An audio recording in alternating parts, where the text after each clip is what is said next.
ఢిల్లీ కొత్త ముఖ్యమంత్రి ప్రమాణ స్వీకారం చేసే అవకాశాలున్నాయి. కాగా బీజేపీ లెజిస్లేచర్ పార్టీ సమావేశం 19వ తేదీకి వాయిదా పడింది. ఇదిలా ఉంటే ముఖ్యమంత్రి రేసులో పర్వేష్ వర్మ సహా పలువురి పేర్లు వినిపిస్తున్నాయి. అంతేకాదు ఈసారి మహిళకు అవకాశం కల్పిస్తారన్న ఊహాగానాలు కూడా వినిపిస్తున్నాయి.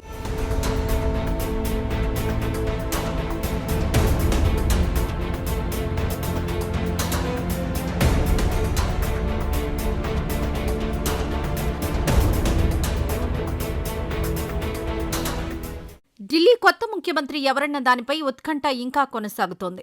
అంతకుముందు కొత్త ముఖ్యమంత్రిని ఎంపిక చేయడానికి ఈ నెల 17న లెజిస్లేచర్ పార్టీ సమావేశాన్ని భారతీయ జనతా పార్టీ అధిష్టానం ఏర్పాటు చేసింది.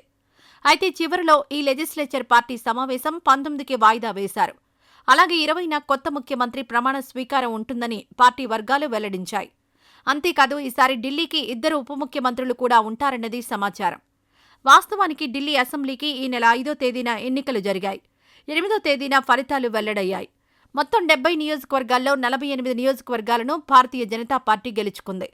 10 ఏళ్ల పాటు అధికారంలో ఉన్న ఆమ్ ఆద్మీ పార్టీ కేవలం 22 సీట్లకే పరిమితమైంది. ఢిల్లీ ఎన్నికల ఫలితాలొచ్చి వారం దాటిపోయినా ఇప్పటి వరకు కొత్త ముఖ్యమంత్రి ఎవరన్న దానిపై చిక్కుముడి వీడలేదు. ప్రధాని నరేంద్ర మోడీ ఇటీవల ఫ్రాన్స్ అలాగే అమెరికా దేశాల్లో పర్యటించారు. నరేంద్ర మోడీ వచ్చిన తర్వాత కొత్త ముఖ్యమంత్రి ఎవరన్న దానిపై ఒక నిర్ణయం తీసుకుంటారని అంతకుముందు బీజేపీ వర్గాలు పేర్కొన్నాయి. అయితే ప్రధాని నరేంద్ర మోడీ అమెరికా పర్యటన ముగించుకుని వచ్చిన తర్వాత కూడా కొత్త ముఖ్యమంత్రి విషయమై ఎటువంటి నిర్ణయం తీసుకోలేదు.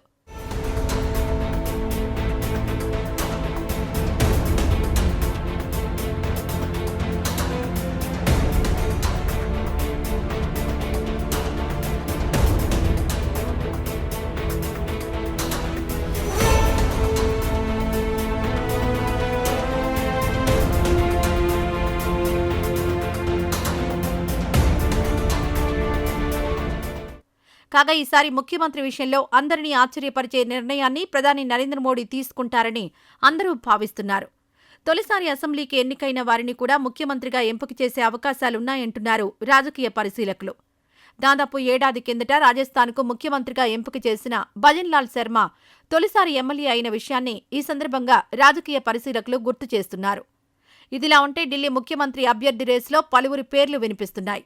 వీరిలో ఆమ్ ఆద్మీ పార్టీ జాతీయ కన్వీనర్ మాజీ ముఖ్యమంత్రి అరవింద్ కేజ్రీవాల్ను ఓడించిన పర్వేష్ వర్మ పేరు ప్రముఖంగా వినిపిస్తోంది.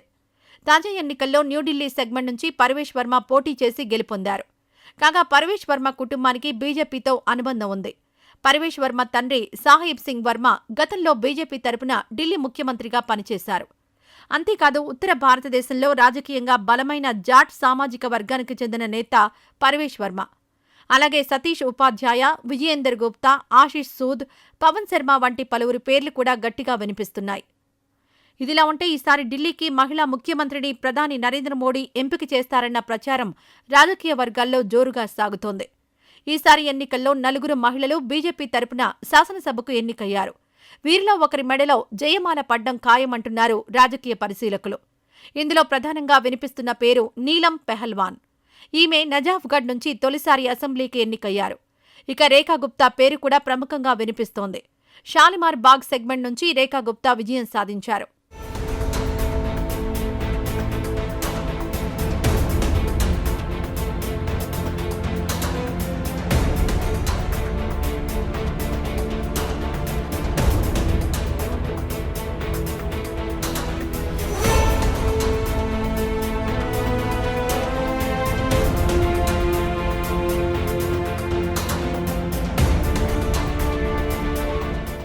అంతేకాదు బీజేపీ మహిళా మోర్చాలో ఆమె అనేక సంవత్సరాలుగా పనిచేస్తున్నారు.